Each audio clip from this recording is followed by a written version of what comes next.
Le vamos a dar la bienvenida al ministro de Gobierno, Marco Antonio Oviedo, que aceptó conversar con nosotros este tiempito, que nos parece importante no escuchar a una autoridad en un cargo que es de los más estratégicos e importantes que tiene cualquier gabinete de ministros y uno de los hombres indudablemente más cercanos al presidente y a la toma de decisiones importantes en lo referente a la seguridad interna del país y la lucha contra el crimen organizado, si es que el país está amenazado por la delincuencia de esa magnitud. Ministro, ¿cómo está? Un gusto saludarlo desde la mañana en directo de Herbol. Le agradezco por su tiempo. Bienvenido. Claro. Aló, buen día Pedro, ¿cómo está usted? Gusto saludarlo y muy feliz de estar con Herbol, un medio tan importante como el que usted conduce.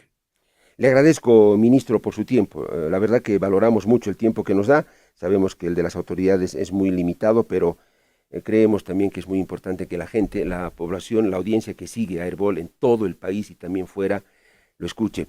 Ministro, quiero comenzar con lo siguiente, porque usted es la autoridad de primera mano, la primera fuente en esta temática en el país. Yo en el anterior gobierno escuché una serie de respuestas muy vagas, escurridizas, evasivas. El crimen organizado, ministro Oviedo, el narcotráfico, los cárteles, han llegado a Bolivia de una u otra manera, se han metido al país, están operando y ese es el desafío, combatirlos, poder capturar a sus líderes, qué sé yo, o frenar por lo menos su avance. El crimen organizado, del grande, a nivel regional, ¿ha ingresado a Bolivia o no, ministro?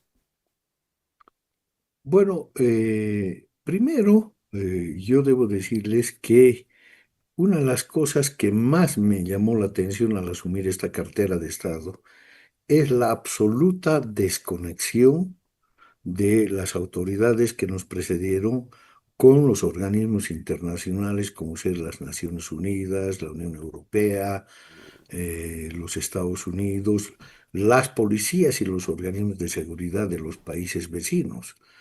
Todos nos dan una respuesta que es el común denominador, que no había una complementariedad, una cooperación que tenga una parte y contraparte con la gestión del gobierno anterior.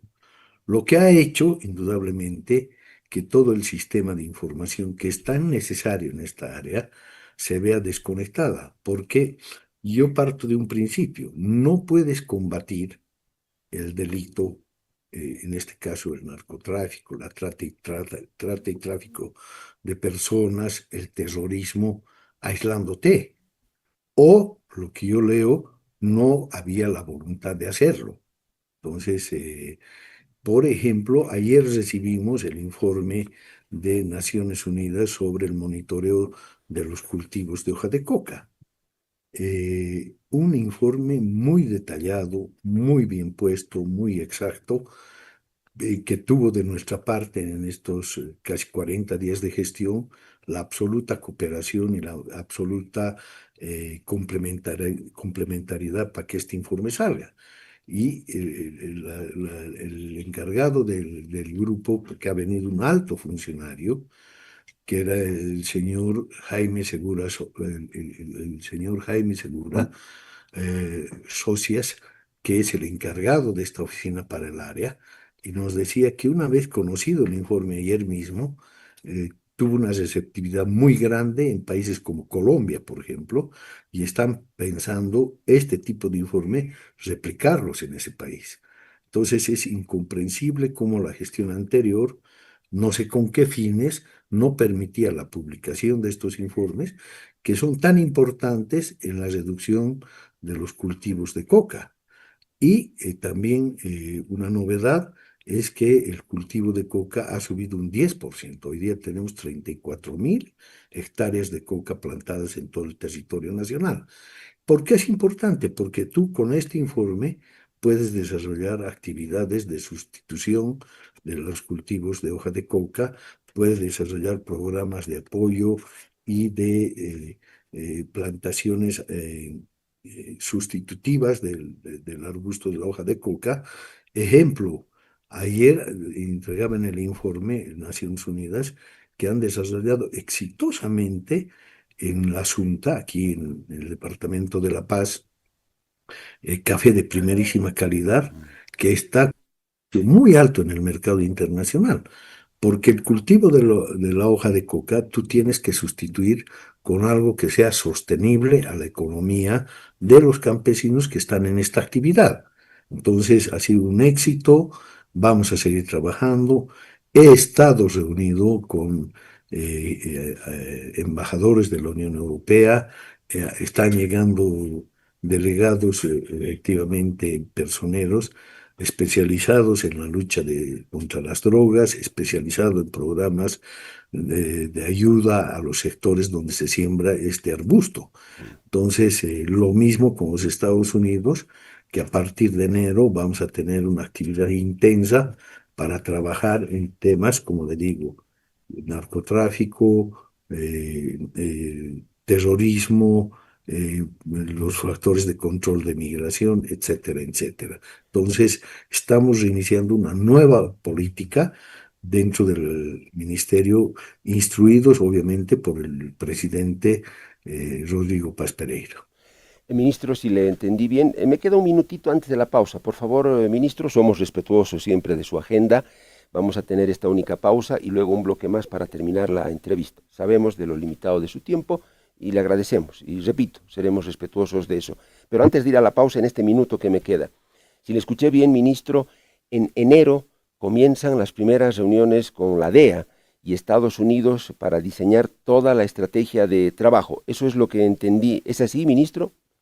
Sí, es decir, ya hemos tenido con la Unión Europea, ya hemos tenido con Naciones Unidas, estamos entrando en contacto con el Brasil, con sus agencias policiales de lucha contra el narcotráfico y el terrorismo, y lo mismo se da con las agencias de los Estados Unidos. O sea, el delito es transnacional y por lo tanto el combate tiene que estar desarrollado en ese marco. Los delitos no tienen fronteras. Los delitos de narcotráfico son narcotráfico aquí, en el Brasil, en los Estados Unidos, en Europa, en Australia, ¿no? Lo mismo pasa con otros tipos de delito. El terrorismo es internacional, entonces nosotros tenemos que estar acorde a los avances científicos en las policías del exterior y desarrollar lo nuestro. Agradecemos la gentileza y el tiempo que nos da el ministro de Gobierno, Marco Antonio Oviedo. Vamos a conversar hasta 10:30 y vamos a cumplir nuestro compromiso. Ministro, yo había comenzado con esta pregunta, indicándole que si el crimen organizado había penetrado a Bolivia. Usted me dijo que era impresionante cómo Bolivia había quedado aislada en esta materia de lucha contra el crimen organizado, sin coordinación con la ONU, con ningún otro organismo internacional. Ministro, lo cual me lleva a deducir lo siguiente. ¿Ustedes van a necesitar un tiempo o es que ya han recibido informes desde Estados Unidos, la Unión Europea, la ONU, en sentido de que sí, peligrosamente el crimen organizado ha iniciado un proceso de penetración a Bolivia? ¿Les han adelantado ya algo o ustedes se van a tomar un tiempo para determinar cuál es la verdadera situación, van a recabar información y nos van a decir a todos cuál es la verdad de la penetración del crimen organizado al país? ¿Qué va a pasar? ¿Hay un adelanto ya de algo de eso o hay que esperar? No, yo, Pedro, con toda objetividad le puedo decir lo siguiente. En Bolivia se han asentado importantes grupos de delincuentes organizados y recibimos noticias de ellos casi sin parar todas las semanas. Ejecuciones, el sicariato está entrando a nuestro país, desgraciadamente. Éramos un país tranquilo, éramos un país seguro, pero resulta que de vez en cuando o con frecuencia escuchamos que caen bandas de delincuentes que son partes de grupos organizados en el exterior, concretamente el Comando Vermelho, el PSC, que están, y por la fragilidad de nuestras instituciones, que eso es lo delicado, ¿no? Vienen, viven asentados en departamentos como el Beni, como Santa Cruz, tienen documentos falsificados, gozan de una vida casi, digamos, normal y empiezan a hacer actividades delictivas, ¿no es cierto? Primero relacionadas con el narcotráfico, después con la prostitución, después con otras tareas de extorsión, que hay préstamos usureros, esto, lo otro.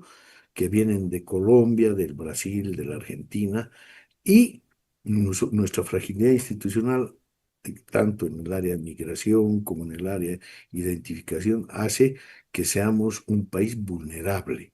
Entonces, ¿qué estamos haciendo? Estamos haciendo desde el punto de vista absolutamente administrativo, el fortalecimiento de nuestro esquema internacional, institucional en estas áreas. O sea, vamos a hacerlo en ese sentido. Hemos ido hablando, le digo, con toda la cooperación, con toda absolutamente la cooperación y con países que se ven afectados por esta actividad para relacionar a nuestros organismos de seguridad, para intercambiar la tecnología en migración y de identificación, tanto de ellos como de nosotros, porque también al otro lado de nuestras fronteras existen esas falencias institucionales que que nos afectan a nosotros. No se vienen los brasileños, los argentinos o los colombianos gratis. Pasan sus fronteras, pasan nuestras fronteras y llegan a nuestro país. Lo mismo sucede a la inversa. Se van grupos de delincuentes bolivianos a la Argentina, al Paraguay, al Brasil. Entonces tenemos que combatir conjuntamente. Primero con los países del área y segundo con países que se ven afectados en Europa, fundamentalmente, donde está yendo la cocaína que se produce en Bolivia. Otro tema que es muy grave, que hay que tomarlo en cuenta, es que Bolivia lo han convertido en un país de tránsito. Yo pensé que el tránsito era inicialmente la información que teníamos del Perú, pasar territorio boliviano, ir al Brasil y la Argentina, Paraguay.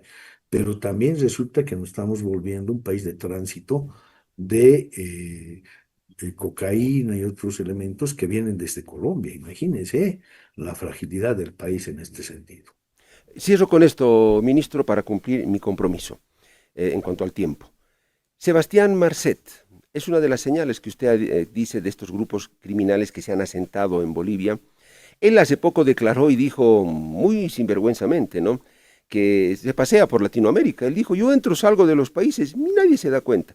Ministro, por los últimos reportes que probablemente le han dado, Sebastián Marcet este último tiempo ha estado en Bolivia o no. Definitivamente se puede asegurar que desde que se fue, si es que se fue, no volvió a entrar a Bolivia, ministro.